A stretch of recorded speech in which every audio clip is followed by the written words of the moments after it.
It's time to sign up to reserve your tent for our annual camping trip at Camp Dearborn in Milford. The camp happens the weekend of June 1st through the 3rd. We'll be 2 nights. The cost for camping is $80. It's a lot of fun and good community. There is more details in the magnet, and if you have additional questions, you may see Linda or George Rourke. Are there any other announcements? Okay. If you would join me on page 3 of your order of service in the litany. You do not have to be good. You do not have to walk on your knees for 100 miles through the desert repenting. You only have to let the soft animal of your body love what it loves. Tell me about despair, yours, and I will tell you mine. Meanwhile, the world goes on. Meanwhile, the sun and the clear pebbles of the rain are moving across the landscapes, over the prairies and the deep trees, the mountains and the rivers. Meanwhile, the wild geese, high in the clean blue air, are heading home again. Whoever you are, no matter how lonely, the world offers itself to your imagination, calls you like the wild geese, harsh and exciting, over and over, announcing your place in the family of things.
Children up front, please. Don't let Reverend Leonetta be lonely. Whoop. Oh, I have an idea. Thank you, Natalie. Yeah, I'm going to say something, and you want to hear it. I know you do. I know you do. Don't erase it. Hi, Mr. Will. Anybody else coming up? Nobody else? Okay. Well, this story is actually for all of you, because children of all ages. So yesterday was a special day, right? What was it? St. Patrick's Day. Next year, I'll tell you about him. But this year, I don't think we'll talk about him. We're going to talk about something else. You know, sometimes, because that's what I decided. Yeah. And you know what else, Elliot?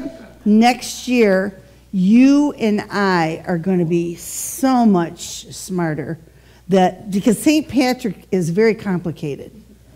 Very complicated. Maybe I'm going to have to tell it. No. You know what? If you see Michael, you know the one that was playing the tin whistle, right? If you see him later during coffee hour, he'll tell you about St. Patrick, okay? But I'm just going to tell you about the symbol for St. Patrick's Day. So think of a symbol. You know what a symbol is? Like something that stands for. American flag. Yes, but for St. Patrick's Day. For St. Patrick's Day. It's a shamrock. A shamrock. Thank you, Lucas. It's a Four-leaf one here. Okay, and that's exactly what my story is. Okay, a 4-leaf, you stay there. I have to get one more thing. Yes. Okay. If you want to get along with Irish people, you have to know this difference. Okay? Here is a 4-leaf clover. See, 1, 2, 3, 4. And as Elliot pointed out, that would be good luck. That, however, is not the symbol for St. Patrick's Day. It is a shamrock. How is that different? That's a clover. It's 3. It only has 3. And a lot of the friends that we go to school with and that live in our families and come and visit us here at church know what that 3 stands for. And this is what it stands for Christians, which we are friendly with Christians. And it means God the Father, God the Holy Spirit, and God the Son. Not necessarily in that order. To me yesterday, or well, a couple of days before this day, at one of our classes called Around the World. Okay, so We if were studying St. Patrick, I think, or something. okay. Okay, well, as you do your reflection, we'll finish this little story. So this stands for God the Father, God the Son, God the Holy Spirit. So the shamrock is a symbol, actually, for St. Patrick's Day. And even though everybody dresses up kind of funny and drinks funny things, the holiday is really kind of, sometimes green beer, sometimes green Kool-Aid. The holiday is really kind of religious. Right, okay, okay, okay. So here I'm going to ask you guys to do one thing, and as all of you turn to hymn number, is it 88, please? Please turn to hymn 88, because we're going to have a moment that's going to lead us right into this calm song as the children walk to Sunday school. So please close your eyes up here.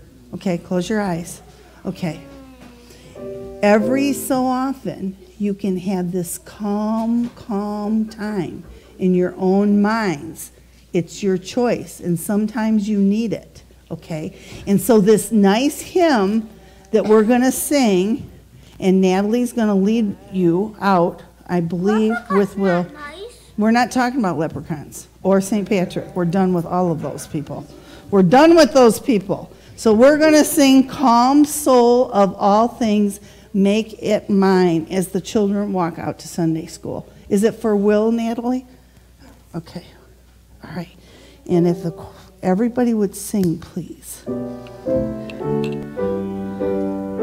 you go, Will. And they're going to follow you as we sing this song, okay? Maybe next week.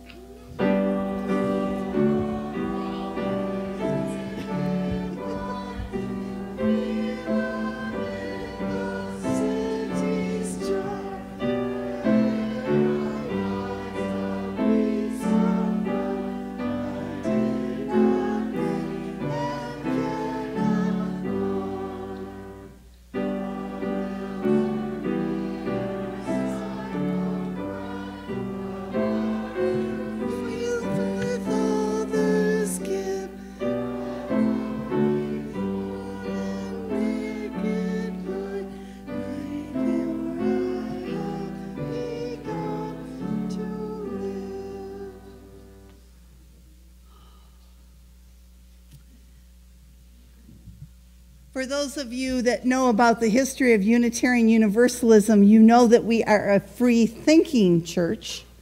A free-thinking church, however, still has to pay bills for heat and staff and paper for your orders of service. Your contributions and your offerings go to keep this free-thinking church here in Farmington Hills alive and full of energy. If you are a first-time visitor, we would like you to consider yourself a guest. And for those of you that make pledges, we thank you. And for those of you that make contributions, we are grateful.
Some of you have had a nice and smooth week. Others of you are still trying to find your voice. If you have a joy or concern or a sorrow that you would like to share, would you please step up to the microphone and let us know what that is.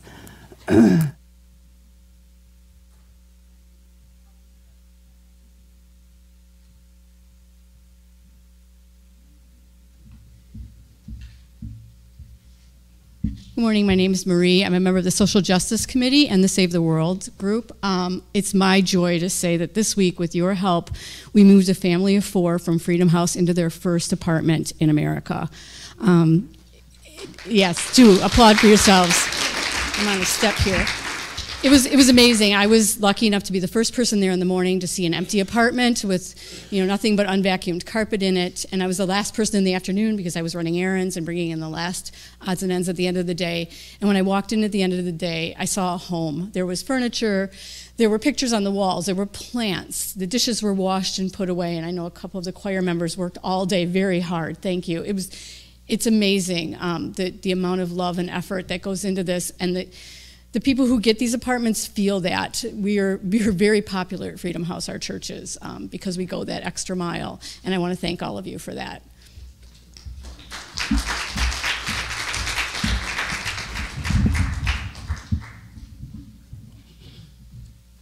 So David is our building engineer, and most of you know him, and he also has an amazing hobby. He is a figure skater, and he won in his category. Midwest Sectional for Adult Nationals for 2018. And he does the spins and the jumps. Oh, we'll put this on you. Thanks very much. So it's an inspiration for all of us that think we're a little too old to do this or that. We're never too old to do that and this. What this allows me to do, because this is a sectional, now I can go to Adult Nationals in Marlborough, Massachusetts in about 3 weeks. Great. So, thank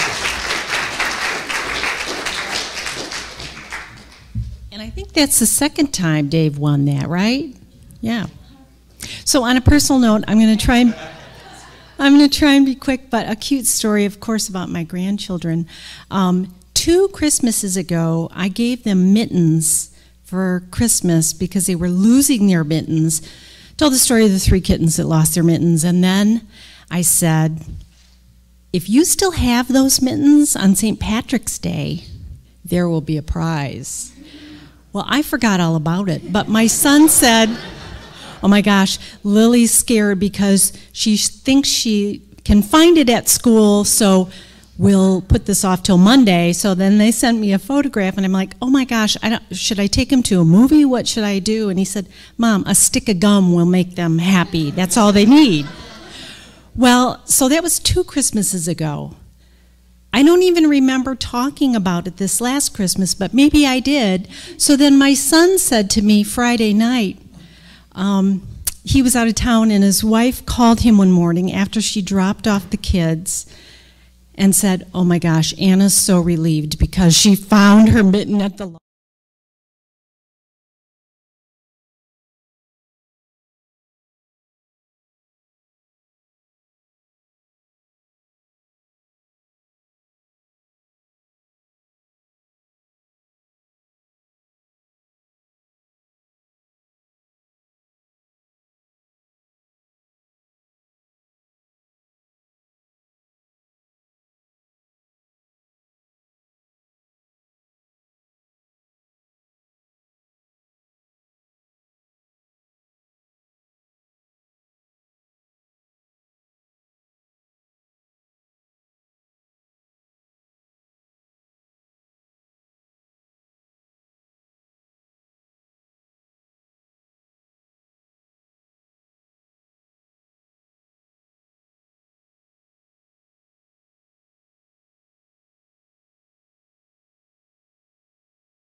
perfect moment.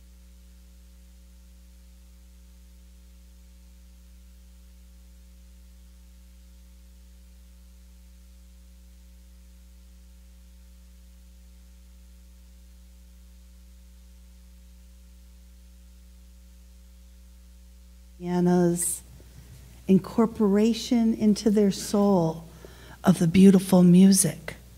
This interrupts what they just created. So we look a little funny here sometimes, and we do this during worship, shaping things of worth only, not a scary word. Either is holy a scary word? Well, I didn't think it was a scary word until Tito why can't I do this? Tell me. Coronado. I should drink more beer, and then I could say it. Coronado won this auction topic, and he wanted to know about what is holy. And being a poet, I thought, piece of cake, right? I can start with what is holy. And then he sent me a long email about what he wanted me to flesh out about what is holy. So we get a little bit of both this morning. What is holy, and how do the interpretations of this concept stretch to defend wars and other atrocities? That is the topic. Most of us are most familiar with the terminology of the holy war or jihad, and coming from the Islamic tradition. But many of us, being good Unitarian Universalists in immediate defense, we will bring up the conversion and the conversation for the Crusades. Well, which one killed more people? Attempting to justify by the numbers lost which war was worse. All the wars were worse. And so it isn't a competition. However, you will hear it stated and restated often that religion has caused more violence than anything else in history. And I think that was Tito's point. How can we use the word holy to defend killing millions of people? So I'd like to use an analogy this morning to movie ratings. I would rate these types of wars and the use of holy in this way is R, for adult audiences only. The statement is provably false that wars and holy wars have killed more people than any other wars. Most wars have been about resources, give me all your stuff, or about power, bow down to me, not be over some god, or political or border disputes. This was amazing to me, only about 7% of the wars in history have been waged for religious causes, and they count for only about 2% of all the history's wars' deaths. So everything could be religion, right? If we bind together things that we respect. Then we realize that the war deaths in the name of God have been given, however, this minuscule amount compared to other causes. And so some of the statistics are, so that we can get those in perspective, if you want to discuss incidents other than war, for instance, you could count the Holocaust, you could count that as religious violence, and that point could be argued. Hitler hated Christians and also killed other non-Aryan races as well. The Holocaust was a genocide, not just religious violence. But even if you count that in, the total ranges somewhere between 16 and 31 million deaths due to religion in recorded history. So I'm going to show you this little chart, and you're going to be able to see it. See this little teeny wedge? All of this would account for wars that were non-religious wars, and 4% accounts for religious wars. So some numbers. The Holocaust, 6 million. The Crusades, 1 to 3 million. The partition of India, 1 million. The Spanish Inquisition, 6,000. The 30-Year War, 3 to 11 million. The Second Sudanese Civil War, 1 to 2 million. And the witches that were killed worldwide, up to 50,000. So other nonviolence will not give us a total of anything near to that amount. In fact, there have been anti-religion wars, and those wars have caused more death than religious wars. Communist dictators enforcing their religious-free societies have accounted for more deaths than all the religious violence in history. Mao and Stalin alone account for over 100 million deaths. That is not to mention the numbers that we aren't aware of that occur in North Korea, killing, imprisoning, and exiling many Christians today. So according to the Encyclopedia of War, edited by Gordon Martell, using that criteria of armed conflict that must involve some overt religious action, it concludes that 6 to 12% of the wars listed in their encyclopedia could be labeled as religious wars or holy wars. So that crusade number and that crusade defense we bring up does have a high estimate, and that would be at 3 million. No number to scoff at. The Crusades claimed the same number of lives as the Vietnam War and is completely overshadowed by World War II. The estimates there were 50 to 80 million. And so, if you're a little depressed now, you can just blame Tito. So what do we actually do or start in the name of God or for God, whether it's a capital G or a small g? In the first case, it is pretty hard to come to any number. But George W. Bush Jr., well, both of the Bushes actually, said God gave them the duty to free Iraq and Afghanistan. So how do we count those 7 million deaths caused in those wars? Or maybe the 2 million who were killed right after the attacks without any long-term effects or numbers. Many leaders said something similar to being moral, similar to using morality to justify their doing what they did, so that they could, as I just did with the sermon, blame it on Tito. It's really my sermon. Also, to remember that the 3 biggest mass murderers in history, Mao, Stalin, and Hitler, Hitler said that if there is a God, he would want him to remove the not livable, worthing species of the Jews. And he also said that about others. So how do we use holy war? How do we use our religion? I'm going to make a sidestep here for just a second and remind all of us that if we're Unitarian Universalists, we might say, well, we didn't ever support any war, and we're the most evolved religion intellectually. And when all of you people realize that this is the kind of sermon that you should be listening to rather than anything else, then you know that we have some of our own work to do in our own internal war that we will come about sharing with the Islamic friends that we have. Probably a lot less died in the interest of somebody trying to impose their will on others.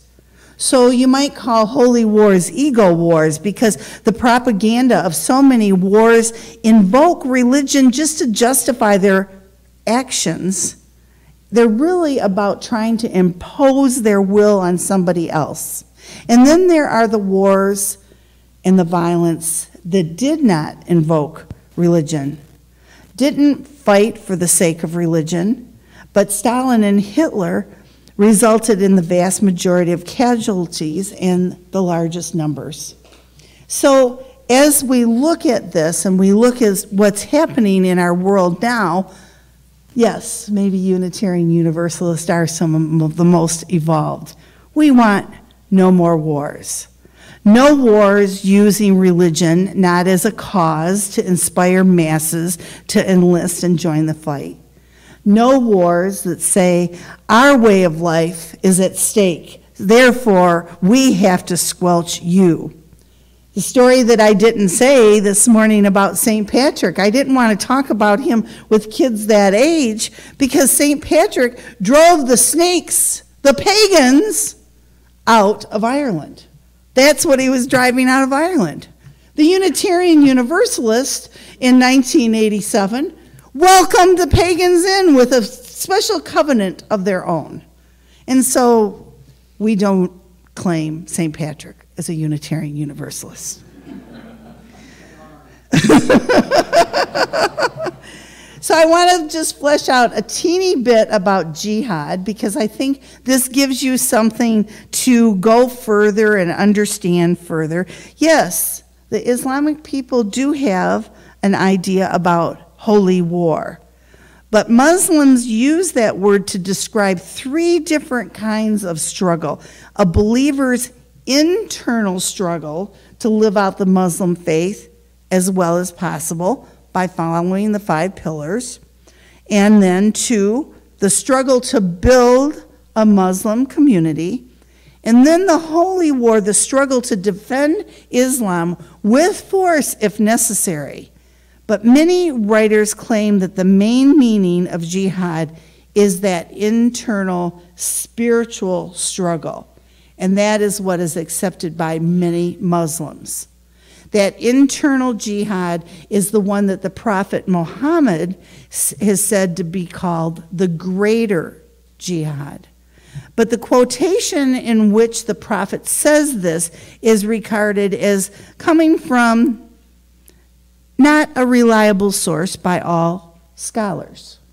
But we could say that about many religions. This quote is from the prophet. On his return from a battle, the prophet said, "We are finished with that lesser jihad, the big wars. Now we are starting the greater jihad." And the way you start the greater jihad is you learn the Quran.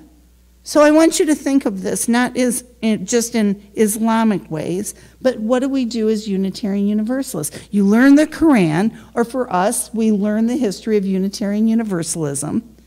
We overcome such things as anger, greed, hatred, pride, or malice.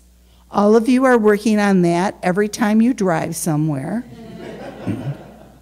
Some of you have tried to give up smoking, and you can turn to vaping as an alternative, I hear. Some of them, we shouldn't have let David out of here, actually clean the floor of the mosque. That would be good news. We could sign everybody up. We have good attendance today to clean the floor of this temple. Take part in the Muslim activities. Take part in the community's activities. And forgive someone who has hurt them, and then work for social justice. And so for that internal jihad, we are very close. Now I get to shift to what I view as holy. The rating for this portion of the sermon shifts from R, for mature audiences only, and protects us from overt violence and pillage, to PG-13, suitable for families, and I would say spiritually suitable for mature audiences. The only violences that may occur are poetic descriptions of nature that some of the engineers might start squinting their faces about and say, there she goes again. But to explain such things that hold mystery, explain some transitions, that aren't we fortunate to have gotten through such a horrible winter, and now we are in the midst of these transitions. to go through metamorphosis. Did anybody else do a report on the metamorphosis of a frog and a tadpole?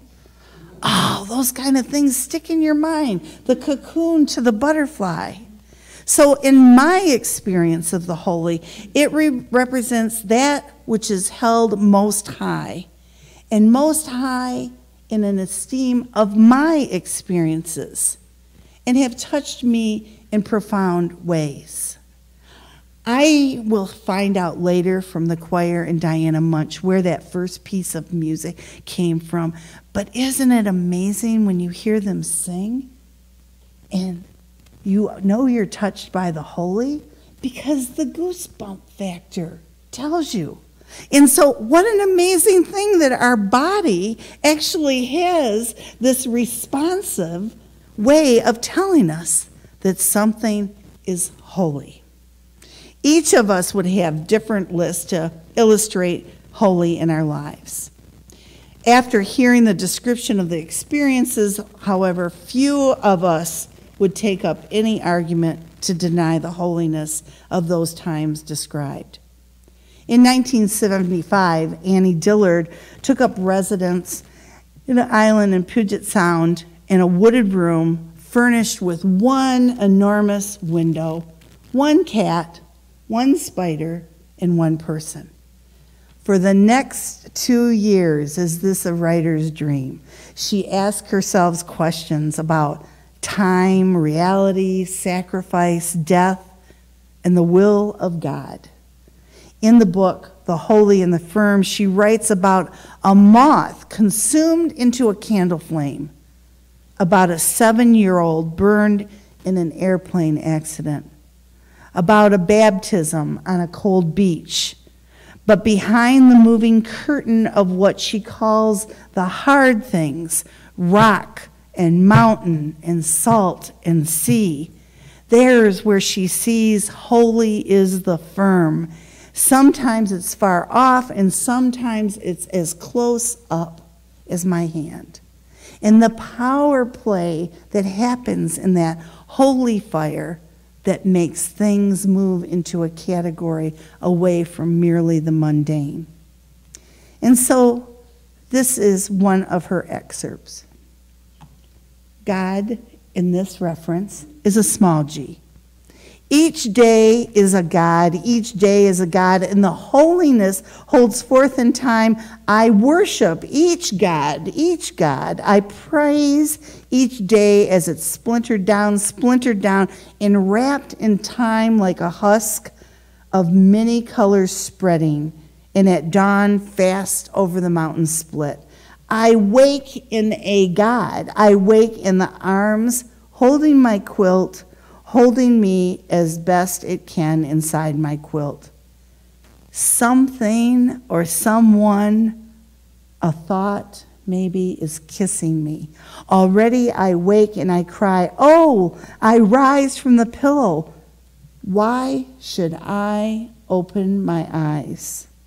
So I do open my eyes, and then the God lifts from the water. His head, her head, fills the bay. He, she is in Puget Sound, the Pacific. He, she, and her breast and his breast rise from the pastures.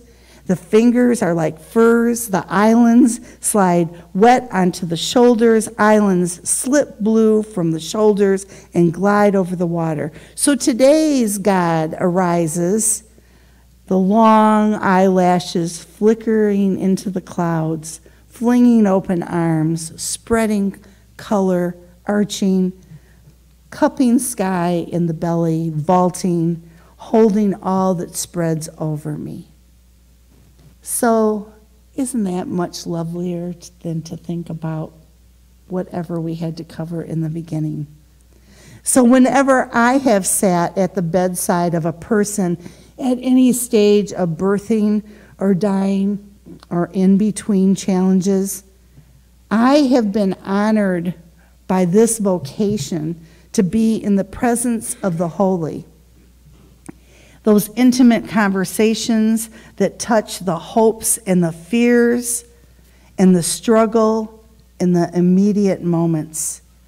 the intentional focus on caregivers, family, friends, using that highest level of communication to express compassion and to love and to benefit one person.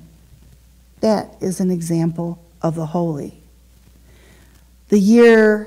One of my first years in ministry, to sit with a 6-year-old child as he took his last breaths after going on a camping trip and being bit by a mosquito that changed everyone in that congregation's life as we lost him.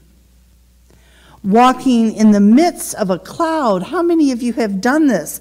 Enveloping the top of a mountain where you probably had these moments too. You felt the misty air and you saw the solidness of the mountain that held you, and something that was larger than anybody could explain and beyond all words, and certainly larger than myself. I experienced the holy.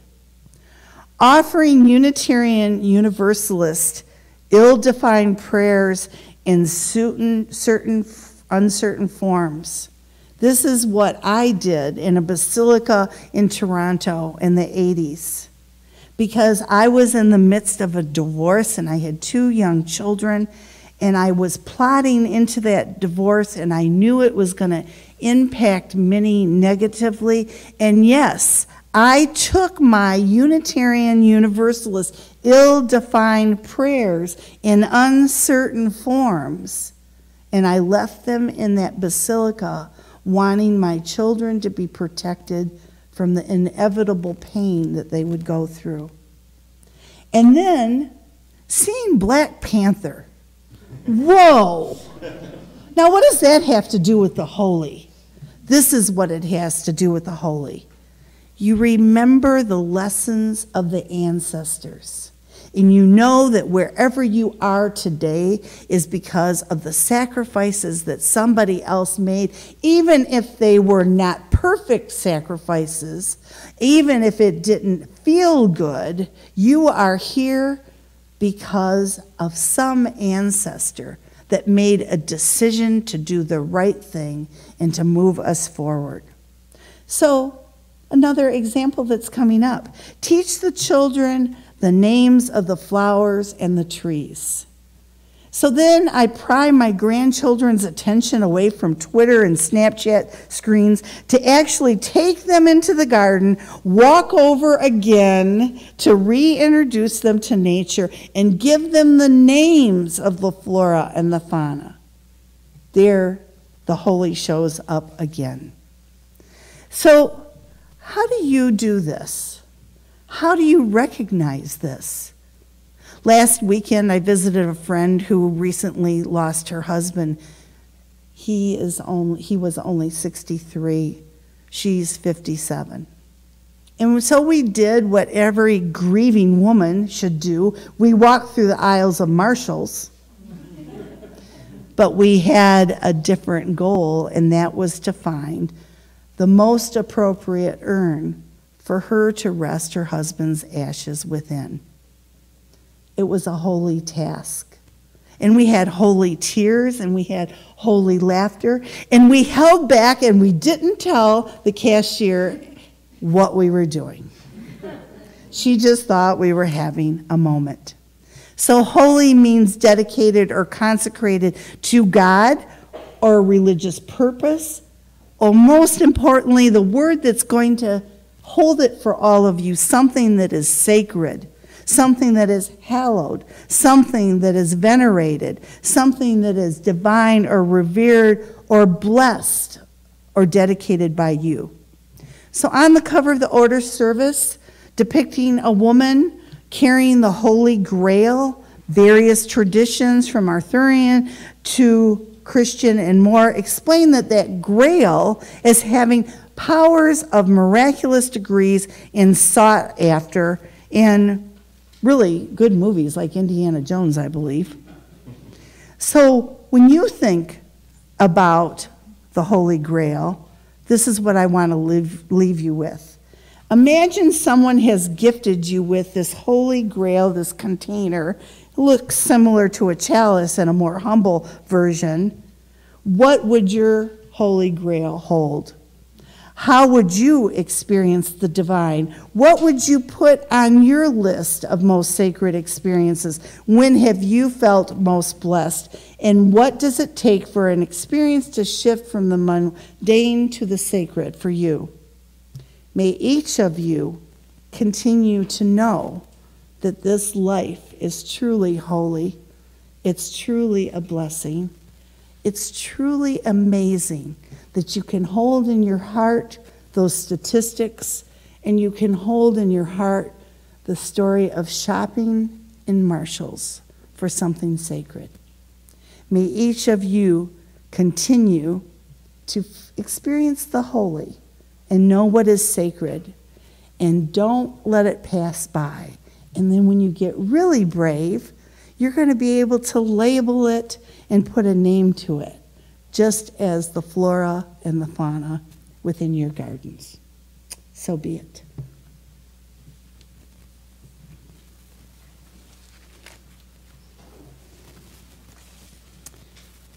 Today we are going to invite all of our visitors and all of you to special coffee hour to have a bagel and some conversation.